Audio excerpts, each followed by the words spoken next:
Hey guys, welcome back to the channel. So I had to make a video on this Jon Jones situation. I couldn't not address it. So for anyone that doesn't know, basically Jon Jones has recently fell out with the UFC for reasons which I am going to get into in this video. He's fell out with the UFC and he's now said that he's going to vacate the UFC title, the UFC light heavyweight title. So I mean, he has every right to do that as a champion. But what I'm going to do is go into sort of the history of this and as far as how he's been treated by the UFC. So I just want to break down everything that's been said and done, as well as some of the history of Jones's career. So guys, I just wanted to let you know, here's Jon Jones's record. So you've got Jon Jones's record here, and the reason why that is because I don't want this video to sound like I'm blindly hating on Jon Jones. Jon Jones is not my favourite fighter, that's not a secret. But at the same time, I don't want to diminish his accomplishments. But if you look at his record here, so one of the biggest arguments against him from me, yes, he's done quite a few things that have not been the best outside the octagon. He's done some things which make people think, quite rightfully, that he may be a shitty human being. But all I really care about, when it comes to UFC fighters, I care about their fighting ability primarily. And Jon Jones's fighting ability can't be questioned. If you look at some of the names that he's beaten, the main argument against him is that he has tested positive for performance enhancing drugs. And that's something that I will sort of get more into later in the video. But if you look at this sort of record to start with, when he first became champion, he beat Shogun Rua for the title. And Shogun Rua has never tested positive for performance enhancing drugs, but he did also fight in Pride. So that organisation is known to be riddled with people that have taken performance enhancing drugs. And coincidentally, Shogun Rua never really looked the same inside the UFC. So I don't want to throw accusations out there either. But I do think there's quite a big possibility, just based on the evidence that we have and what we've heard from other fighters, that Shogun has taken something at some point. Then you look at some of the other people. You got Rampage Jackson, who again didn't test positive but fought in Pride, and also was on TRT when that became legal in the UFC. And I do think that TRT using synthetic testosterone, that is cheating whichever way you look at it. And I would say that about some of my favourite fighters took that, and I would say that about them as well. So I think Rampage was sort of technically cheating under the rules that we would have now. So you've got Rampage.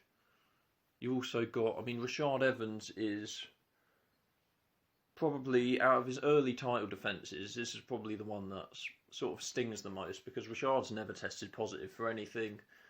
Additionally, I mean, in that fight, it was quite surprising how easily Jones was able to out-wrestle him. But the point I'm trying to make with this is you can't take away Jones's fight IQ and the things that he's achieved, because there's other people he's fought as well that have tested positive. Machida's tested positive. Chael Sonnen and Vitor Belfort.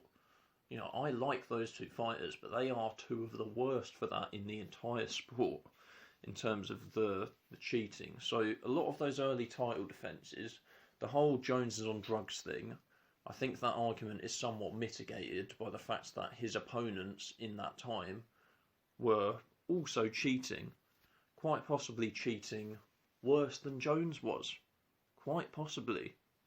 But then after that, he sort of moves on to another generation of contenders. And that was when, after the sort of Chael Sonnen and Vitor Belfort fights, he fought against Gustafsson. So he's fought against Gustafsson twice since then. He's fought against Daniel Cormier twice. He's also fought against Glover Teixeira. He's fought Anthony Smith. He's fought Dominic Reyes. And he's also fought Thiago Santos during that time. And I would point out that none of these guys have ever been caught for juicing. And in particular, Gustafsson and Cormier, I don't think that they've ever done it. I mean, Cormier especially has been tested by pretty much the strictest levels possible his entire life. He was in the Olympics, now he's obviously in the UFC, and he joined the UFC pretty much post USADA, where they do have very, very strict testing. So I'm sure he's clean. You know, Gustafsson's never tested positive. Reyes and Santos never tested positive. So some of these guys, they've never tested positive, and Jones definitely has. So that's what I'm going to get into now. And what I want to do now is start by looking at a few of the tweets that Jon Jones has put out recently. So it all started with the Francis Ngannou situation. So let's look at this one.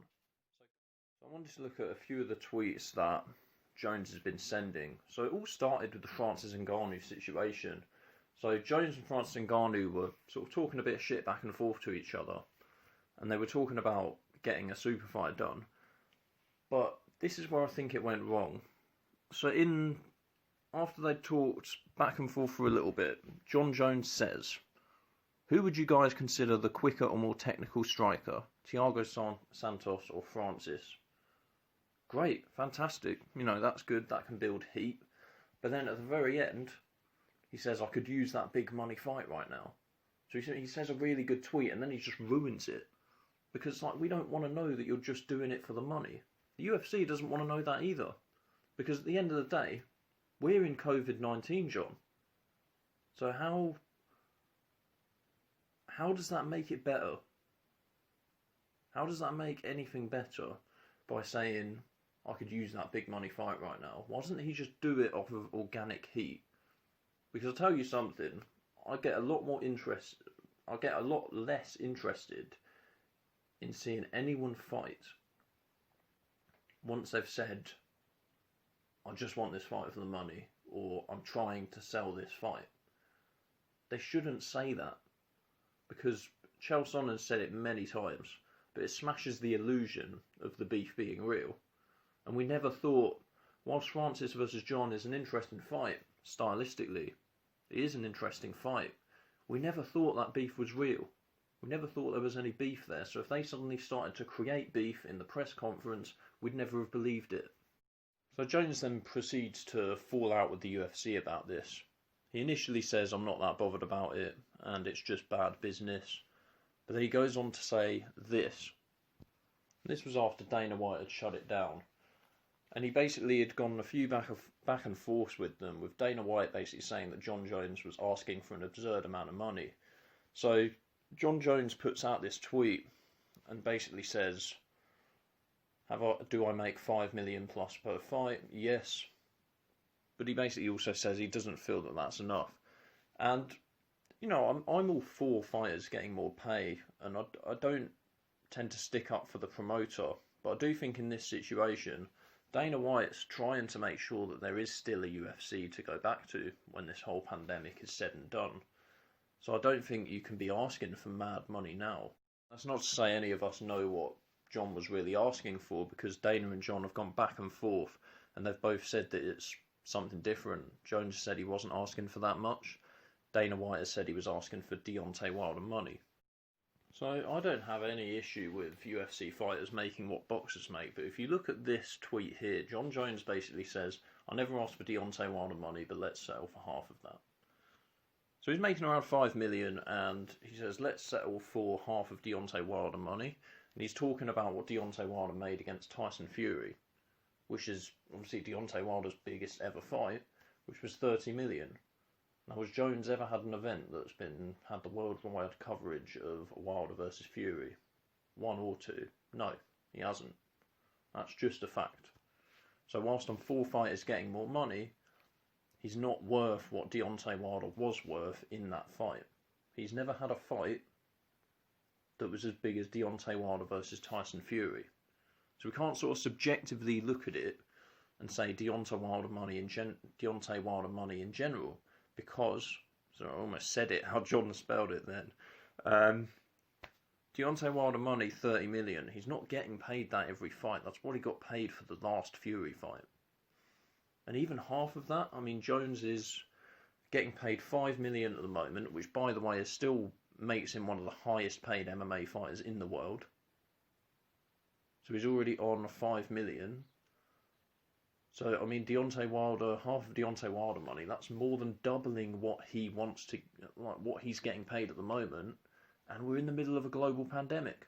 We can't have people at events. So the UFC's losing a large percentage of the money they would get with an event like that because they have no gate. And they're trying to, even paying fighters the same, they're probably worse off than they were before. And that's not to say, I do think the UFC underpays their fighters, and I do want fighters to get more money in general. But this is just unrealistic.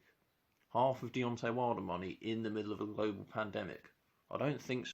What I also think doesn't help Jones's cause here is he does that after this fan here asks him, "Are you really over it though?" Because he started saying again that he was over it, and he's clearly he's clearly in two minds about it. He doesn't know whether to keep going down this road, and he doesn't know whether to basically give up the ghost and just agree to disagree with the UFC essentially. So this guy asks him, "Are you over it?" And then he goes, "Not really. It still reminds me of UFC 151 all over again," which is the fight where, fair enough, Dan Henderson, Jon Jones' original opponent, got pulled out injured. So then a middleweight who had been inactive for quite some time since losing to Anderson Silva, so a middleweight #1 contender, coming off a loss in Chael Sonnen, accepted to fight Jon Jones on 10 days' notice. Jon Jones declined the fight. Fair enough, that's his right. No one needs to fight anyone when they don't want to. But when Jon Jones, allegedly the greatest fighter of all time, surely you should be confident that on a full training camp you can be a middleweight that hasn't been training. And he eventually demolished Chael Sonnen anyway. And that was when Chael Sonnen had a full camp and Jones had a full camp. So he'd probably have smacked Chael Sonnen up quite badly in the situation which they were going to enter into. So I don't really think it's just another one of those with Jones where he does have a tendency to blame other people for his own mistakes.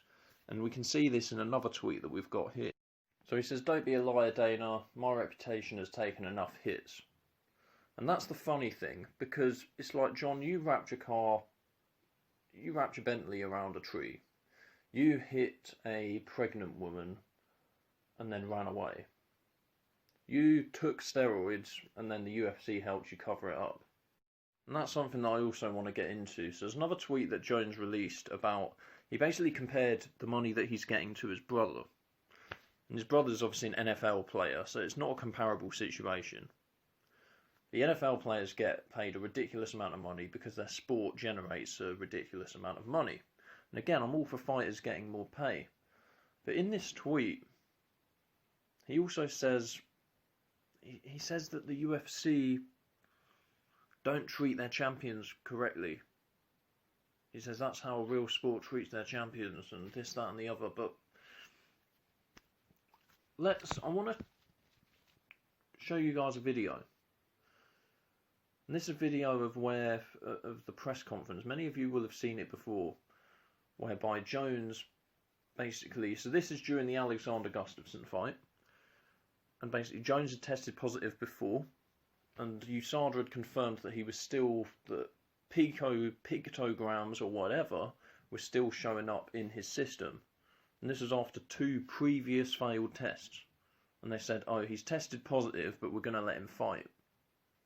And this was in the Alexander Gustafsson press conference. So I'm just going to show you the video and then see if you guys think he's being mistreated. Over here, I'm going to start with a couple of questions to Jon. How come this is the 3rd time we're actually taking focus from the fighters and the fights and talking about what you have in your body, whether it's a picogram or a pictogram? Why have you tested now positive? Next question, please. Thank you.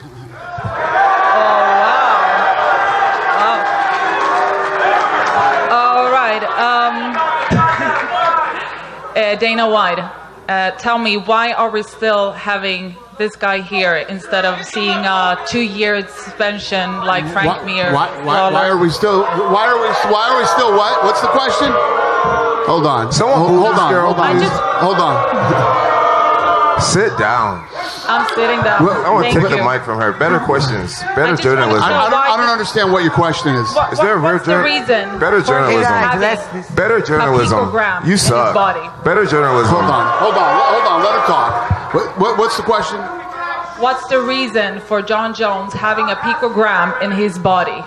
Yeah, that's been the topic of That's this why I'm entire. asking him. Yeah, Have you well, been listening? I told you, like I told Ariel, talk to Jeff Novitzky about that. If you want to know the science. Ooh, unbelievable, right? So I'm sure many of you probably remember that video. She actually goes on to ask Alexander what he thinks of it, and he quite humbly says, I don't really care. I want to beat whatever version of Jones shows up. And I think that's very commendable of Alexander Gustafsson. But what's not commendable is Jon Jones. So we talk about free speech a lot these days. This reporter asks a very reasonable question. A very reasonable question in light of what's happened. Now, Jeff Novitzky, who is someone that we'll go into, has obviously offered an explanation for all of this on the Joe Rogan podcast. And, I mean, to be honest, let's just look at it logically. If it was that black and white, that Jones wasn't cheating or that there was nothing wrong with what he was doing, then surely Dana White can just take a bit of time to re-explain the situation. If it was something that wasn't completely fabricated and wasn't just made up to suit what the UFC wanted to do at that time, then why not just take the time to go back through it? After Jones quite obnoxiously shuts this reporter down, and you can see their body language, it's just weird. I mean, I'm not a body language expert. You should probably get Believing Bruce on this shit. But it just looks to me like they're covering something up there. Like they're both trying to shut down any sort of illusion that might be the case, any question of that being the situation, even though it's a very good question to ask at the time. A lot of fans were wondering that, and a lot of people in the MMA world are wondering that. Fighters have split opinions on that situation. Pundits have split opinions. Journalists have split opinions. It wasn't an unreasonable question to ask, and they just shut it down immediately. But the point that I'm making with that is, if the UFC doesn't treat Jon Jones like a champion and doesn't treat him correctly, then why would they go out of their way to do something like that? Why would they go out of their way to, I mean, some people think he was proved innocent, so why would they let USADA go out of their way to prove him innocent when Frank Mir never got that chance, if they didn't treat him correctly? And the most likely situation is that he was guilty as sin. You know, I'm sorry to any Jon Jones fans out there, I'm not hating, but that's just what the evidence says. He tested positive 3 times. So we go back to the tweets for just a second. So he's called Dana a liar sort of multiple times here. And it is quite interesting that he's calling Dana White a liar. And I don't disagree with him. I think that there's videos out there of Dana White repeatedly contradicting himself. And I do think he is potentially lying about this situation. We don't know what Jones has asked for. Dana White won't release the text as Jon Jones has told him to. So I think that it is possible that Jones is in the right here, as far as I think Dana White maybe isn't telling the truth about what Jon Jones asked for. But it doesn't change the fact that, as this news site, rightfully says, Dana White says he's asking for an absurd amount of money at a bad time, and you know, it can't be disputed that this is a bad time to ask for an increase in pay, whatever the increase in pay is for. There's a reason why the UFC, despite everyone and their dog calling out Conor McGregor, there's a reason why the UFC hasn't put him in a fight during this time, because they'll lose money. If they put their biggest stars in fights with no gates, they will lose money. It's just a fact. They won't get what they could get out of someone like Jon Jones or a Conor McGregor fighting. So you can't really blame them for saying no to that fight at this point and saying no to a pay increase at this point. And Jones, as we've seen, he's not got it as bad as he thinks he's got it. Like, you've got other fighters. Yes, he's done a lot in the sport, but he's also had all of these things going on behind the scenes, which the UFC has backed him up on. So, I mean, the point I'm trying to get onto here is he's talking about Dana White lying now, but he's okay with the lying when it's in his favour. So I want to show you a clip from where Jeff Novitzky basically spoke about the Jon Jones positive test situation on Joe Rogan's podcast. So I want to show you that clip. It's only a small clip of the video, but I am going to leave the link to that entire video in the description, because I do think it's a very interesting thing to look at. Because what I want you to bear in mind is that Joe Rogan's podcast, I know that it's supposed to be a free platform, but he usually promotes UFC agendas. And I'll say this as someone that really, really likes Joe Rogan. I think Joe Rogan's great for business. I think that his podcast is very interesting. But when it comes to the UFC, he definitely uses that as a platform to promote their agendas. And he's done that repeatedly. So let's just watch this clip. Why was he testing negative and then testing positive for these extremely low numbers? That's a good question, and that's basically the question at point. But what was not occurring, and what has never occurred in any of Jon's samples, is any presence of the short and medium-term metabolites.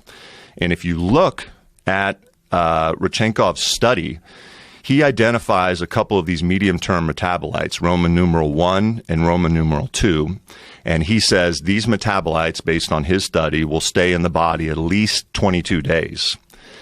Well, let's look back to the July 7th and 8th, positive tests. He's negative on July 7th and 8th for everything, for the parent compound, for the short-term, medium-term metabolites, and the long-term metabolites. Go 21 days later, so within that 22-day window, which his study shows the short and medium-term metabolites would still be showing up, and there's no presence whatsoever of the short or medium-term metabolites. Now, again, we'll get into this a little bit more, but I think the science, what it's showing, is a pulsing effect for this long-term metabolite, meaning once you ingest, whether intentionally or non-intentionally, oral turinabol into the body breaks it down, produces short-term and medium-term, which is, visible for a short and medium amount of time, and then this M3, which is produced for a long period of time. I think what the issue appears to be, and we'll get into this, the UFC program is not the only program that's seen this. There's another professional sports league that has seen it very frequently. USADA has also seen this on the Olympic side. But we're seeing this strange action with the long-term M3 metabolite. And the theory is it may be hiding in the fat tissues surrounding organs and maybe have a pulsing effect where it's released at certain times and other times.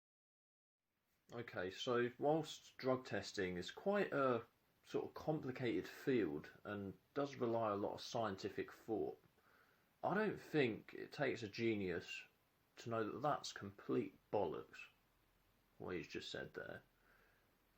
And as I say, I'm going to leave that clip in the link below. And Joe Rogan, considering he's usually on the UFC side with these sort of things, he even seems confused by the explanation. And if you look at Novitzky, he says, I think this is what the science shows. Even though he's a UFC employee that works directly with USADA, he doesn't know, he thinks.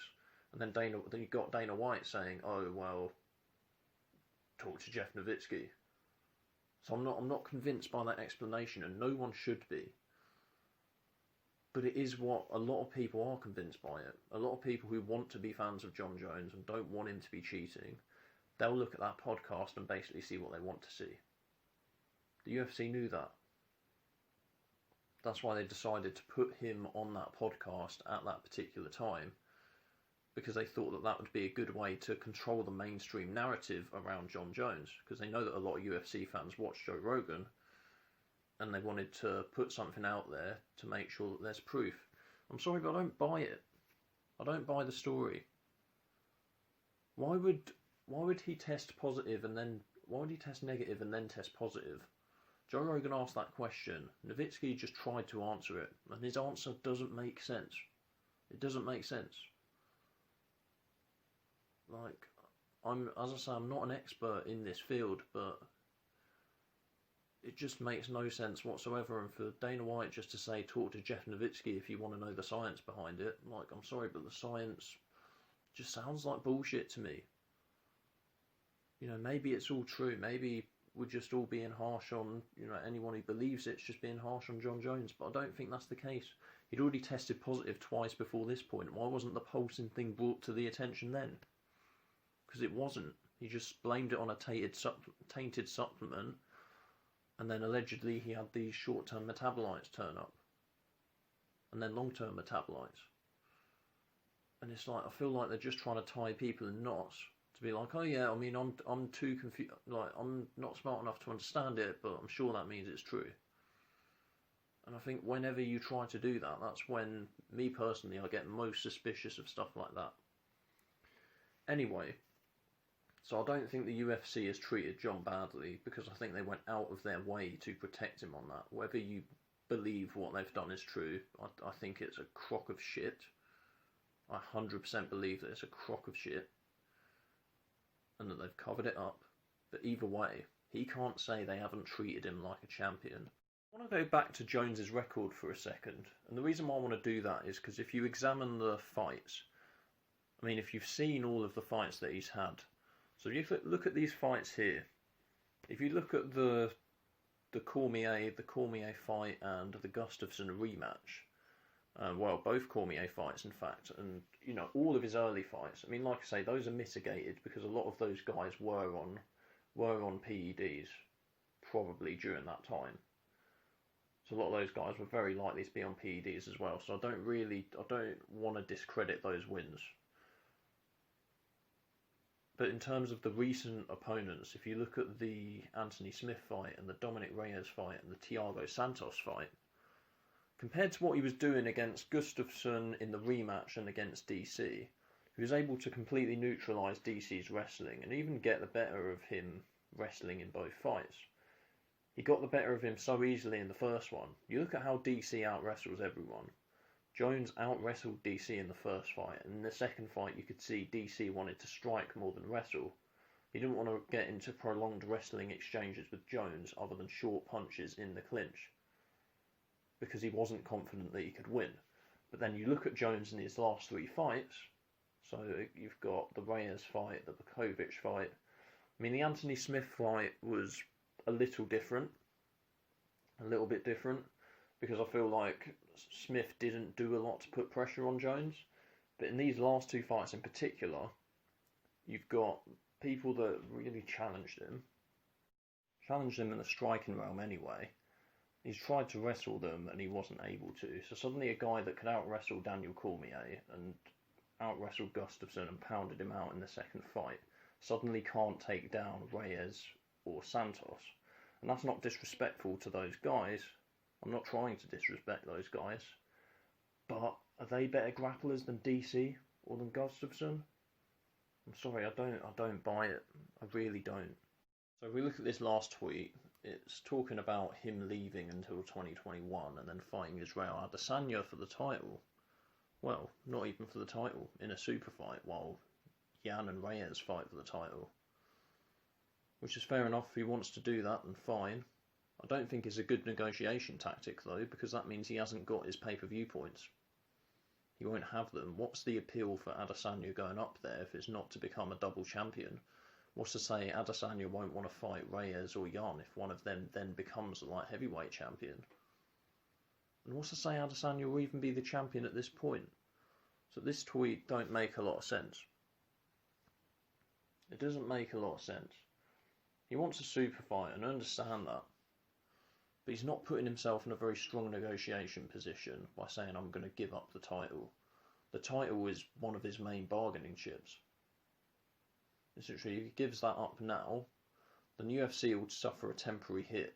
But then once, a lot of people think Reyes beat Jones anyway.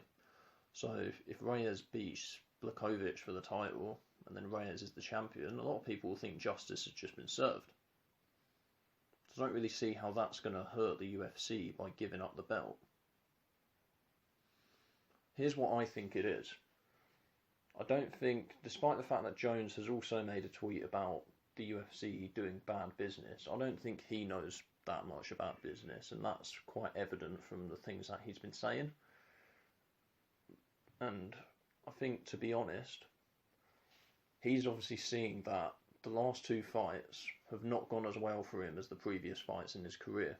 That's not to say that he didn't win them. I'm not necessarily aboard that bandwagon. First time I watched the Jones-Reyes fight, I do need to watch it again. I actually thought Jones did win, but he's nowhere near as dominant as he has been. So I think he now wants to move up to heavyweight or fight Adesanya for better money. But I think what we should all bear in mind is that he's had opportunities to do that when he would have been able to make far bigger fights earlier on in his career. Like Jon Jones versus Cain Velasquez, when Cain was in his prime, that would have been a real super fight, because that would have been champion versus champion. Then it would have been like the heavyweight with the most incredible engine ever, who a lot of people were saying at the time was the best of all time, versus Jon Jones, who at the time a lot of people were saying he was the best ever fighter. Because now his reputation is a bit tarnished, whether people like it or not, because of the performance enhancing drugs. It is a little bit tarnished because of everything that he's done outside the ring. And his fights at light heavyweight have been a lot closer. So it's not as appealing now to see him go up. And it's the most appealing it's been in quite a long time to see him defend his belt. So he's doing this at the wrong time. He potentially should have took advantage of the money whilst it was on the table. And I think he's grasping for straws, because I personally believe he knows that the gig's nearly up, and I think once he loses at light heavyweight, his bargaining power for the super fight is gone. He's not going to get that big super fight, which is why he should have struck while the iron was hot. So I actually think he wants that now, whilst he can still say that he hasn't lost to anyone, because he probably is going to lose soon. Like, just judging on the last few fights, unless he starts taking something again, he probably is going to lose to somebody soon, whether that's Reyes or Jan, Santos, any of these other guys. Glover Teixeira looks reinvigorated. There's quite a few people coming up that could potentially be able to cause him some problems, especially this new version of him that we've seen in the last two fights. So this is my take on Jon Jones. Again, guys, I don't like him as a fighter, and I've not made a secret of that, but I don't hate the guy. I want all fighters to do well. But I thought this had to be said. I thought a lot of this had to be said. Because he's coming out and trying to give this narrative of the UFC treating him badly. And whilst I do think the UFC treats quite a lot of fighters badly, I don't think Jon Jones has had anywhere near the worst of it. I think he's actually had quite a good deal from the UFC, considering the things that I've spoken about. Anyways, guys, I know that a lot of people are massive fans of Jon Jones, and you maybe are going to see that I'm Jon Jones hating. So if you believe that, then you're entitled to your opinion. So please leave a comment in the comment section of the video. Please, as always, like the video and subscribe to the channel. Helps me out tremendously. Thank you for listening.